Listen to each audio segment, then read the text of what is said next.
চেঙাৰ চাংবান্দাৰ পাৰ্শ্বৱৰ্তী ২ নং খোলাবান্ধাত মাটিৰ দালাল তথা একাংশ ভূমাফিয়াৰ দপদপনি। চেঙাৰ চৰাঞ্চলত একাংশ দেৱানী তথা মাটিৰ দালালৰ বাবে অতিষ্ঠ হৈ পৰিছে সাধাৰণ জনতা। উক্ত অঞ্চলখনত একাংশ দালালে দৰিদ্ৰ লোকৰ দখলীকৃত চৰকাৰক খাজানা আদায় দিয়াৰ মাটিৰ ওপৰত চলাইছে লুণ্ঠন ৰাজ। চাওক এই দৃশ্যটো। পচি যোৱাৰ উপক্ৰম হৈছে ধানৰ বীজ, কিন্তু নিজৰ মাটিত ধান ৰুব পৰা নাই দুৰ্ভগীয়া কৃষকে। উল্লেখ্য যে চেঙাৰ চাংবান্দাৰ পাৰ্শ্বৱৰ্তী ২ নং খোলাবান্ধাত ইমান আলীৰ ককা আজু ককাৰ দিনৰ পৰা খাজানা আদায় দিয়া মাটিত একাংশ দালাল তথা দেৱযানীয়ে জবৰদস্তি দখল কৰাৰ অভিযোগ উত্থাপন কৰিছে ভুক্তভোগীয়ে। দালাল চক্ৰ মাতাব্বৰ হলে ইয়াতে বাধা দেয়, বাধা দিয়ে ইয়াতে মাৰপিট কৰে। আজি ৰাতিপুৱা ৭টা বাজা খেত আধাখিনি হৈছে, আধাখিনি হালমাৰি চাওক, যিখিনি হালমাৰা দিছে লাঠি ফালা ডেগাৰ লৈ আহি এটা আক্ৰমণকাৰী এজনে মোক লাঠি ঘুচা মাৰে। মোৰ দেউতাকক তাতে কেৰাত ধৰি মাৰে। এতিয়া আলকো বাবু আহিছিল, তাৰমানে আলি চাপা আহিছিল, দেউতাকো মাৰে। আজি ৰাতিপুৱা ট্ৰেক্টৰ এবাৰ উঠাই দেয়, ইটাকে উঠাই যোৱা ৰাস্তায় উঠাই দিছে।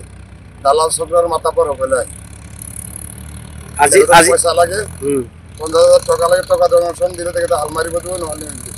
আমাক ডনেশ্যন দিছে। মাটিটো আপোনালোকে? মাটি আমাৰ খাজনা ৰচিদ আছে, খাজনা আমি দিছোঁ, ৰানিং খাজনা দিছোঁ। কিন্তু আজি এই মাটি আজি দালাল চক্ৰই আমাক এই মাটিত আহি বাধা বিঘিনি কৰে, হাল মাৰিব দিয়ে আনে, আমাক মাৰপিট কৰে, দা ডেগাৰেৰে মানে আক্ৰমণ কৰে।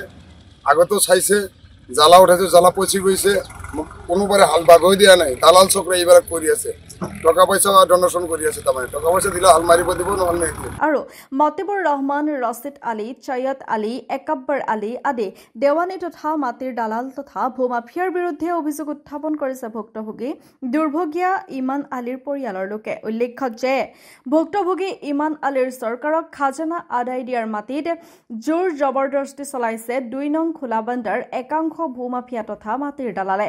নিজৰ মাটিত ধান খেতি কৰিবলৈ যোৱাত বাধা প্ৰদান কৰি ইমান আলীৰ পৰিয়ালৰ কেইবাজনো সদস্যক মাৰধৰ কৰাৰ অভিযোগ উত্থাপন হৈছে। ভুক্তভোগী পৰিয়ালে ইতিমধ্যে কাছুমাৰা আৰক্ষী চকীত এজাহাৰ দাখিল কৰাৰ কথা উল্লেখ কৰিছে, যি সময়ত দালাল মুক্ত অসম গঢ়িবলৈ দালালৰ বিৰুদ্ধে অসমৰ সুদক্ষ মুখ্যমন্ত্ৰী হিমন্ত বিশ্ব শৰ্মাই অভিযান অব্যাহত ৰাখিছে।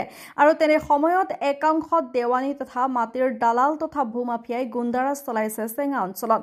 ভুক্তভোগী পৰিয়ালে সংবাদ এইবিলাক জ্বালা আজি কেইদিন ধৰি উঠাই থৈছোঁ, ইয়াৰ আগতো জ্বালা উঠাইছিলোঁ, সেইবিলাক পচি গৈছে। আপোনালোকে চালে এতিয়া এইবিলাক জ্বালাও উঠাইছোঁ। খেতিত হাল মাৰিব নেদে, খেতিত গ'লেই মানে দালাল চক্ৰই আহি মাতবৰ দেৱানীবিলাকে আহি আমাক মানে বাধা বিঘিনি কৰে, মাৰিব, খেতিত মানে কাটব, এনেকুৱা ধৰণৰ কথা কৈ থাকে। আপুনি বাৰু উমৰাহ কৰিবলৈ আগ্ৰহী নেকি? আলিফ উমৰাহ ট্ৰেভেলছে আপোনাৰ বাজেটৰ ভিতৰত আগবঢ়াইছে কেতবোৰ আকৰ্ষণীয় পেকেজ।